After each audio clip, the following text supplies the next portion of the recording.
नमस्कार साथियों। जजों के खिलाफ 8,000 से ज़्यादा शिकायतें मिली, सरकार ने लोकसभा में क्या बताया?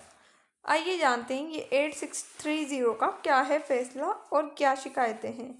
तो हम देखते हैं पिछले एक दशक में न्यायाधीशों के खिलाफ 8,630 शिकायतें हैं। पोस्ट पेंडेमिक दौर में शिकायतों में वृद्धि हो गई है। ये न्यूज़ बड़ी चर्चा में चल रही है। तो पिछले 10 वर्षों में 8,630 शिकायतें दर्ज हुई। शिकायतें वर्तमान सिटिंग न्यायाधीशों के खिलाफ है। महामारी के बाद शिकायतों में तेज वृद्धि देखी गई। सरकार ने लोकसभा में लिखित जवाब में जानकारी दी है।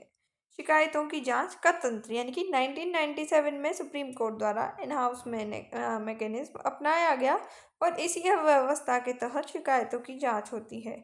यह आंतरिक प्रक्रिया है यानी कि इंटरनल प्रक्रिया है, इंटरनल प्रोसेस है और सार्वजनिक मुकदमे के तहत खुली कार्यवाही नहीं होती है।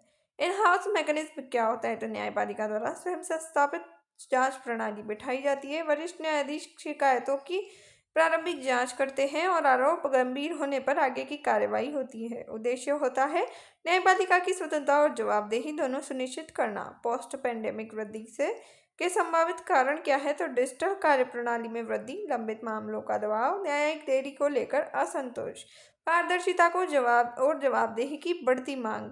यानी कि प्रमुख चिंताएं क्या है? तो क्या आंतरिक तंत्र पर्याप्त पारदर्शी है? शिकायतों के निस्तारण की समय सीमा क्या है? और जनता का न्यायपालिका पर विश्वास है, क्या ये टूट जाएगा? और जवाबदेही बनाम स्वतंत्रता का संतुलन, ये सब चिंताएं देखने को मिलती है। और शिकायतों के संभावित कारण जैसे कि देखें तो न्यायिक लंबित मामलों का बढ़ता बोझ, वर्चुअल सुनवाई के दौरान प्रक्रियात्मक विवाद, आचरण से जुड़े आरोप यानी कि जो मिसकंडक्ट एलिगेशंस है वो, और पारदर्शिता की कमी की धारणा यानी कि ट्रांसपेरेंसी की कमी है।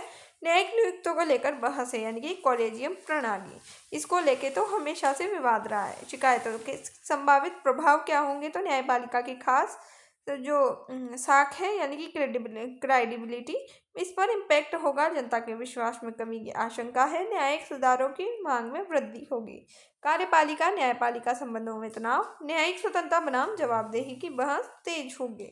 संविधान में न्यायाधीशों को हटाने की प्रावधान यानी कि सुप्रीम कोर्ट न्यायाधीश अनुच्छेद 124 क्लॉज 4 के तहत हटाए जा सकते हैं। उच्च न्यायालय के न्यायाधीश आर्टिकल 217 के तहत, और हटाने का आधार सिद्ध कदाचार होना चाहिए यानी कि फ्रूट मिसबिहेवियर या अक्षमता होना चाहिए, यानी कि जज है वो सक्षम नहीं है।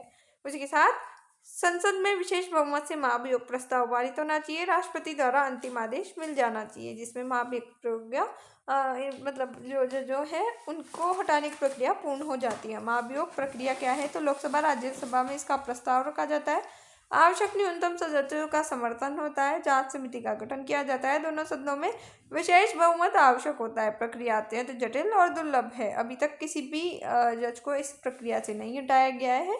उसके पहले ही जजों ने इस्तीफे दे दिए। ऐसा अभी तक की राजनीति में हुआ है और इतिहास में हुआ है। संभावित समाधान और सुधार के उपाय, इन हाउस मैकेनिज्म के अधिकार पारदर्शिता बनाना चाहिए। समय पर शिकायत निस्तारण होना चाहिए। आचार संहिता यानी कि कोड ऑफ कंडक्ट को सुदृढ़ करना चाहिए। न्यायिक नियुक्ति प्रणाली में सुधार हो। न्यायिक प्रदर्शन और प्रशिक्षण व्यवस्था मजबूत करना। तकनीकी और प्रशासनिक सुधार होने चाहिए। 8,630 शिकायतें एक महत्वपूर्ण संकेत है। महामारी के बाद शिकायतों में उछाल गंभीर विषय बना हुआ है। पारदर्शिता और सुधार की आवश्यकता है। न्यायपालिका में जनविश्वास बनाए रखना आवश्यक है। जय हिंद, जय भारत। Thanks for watch.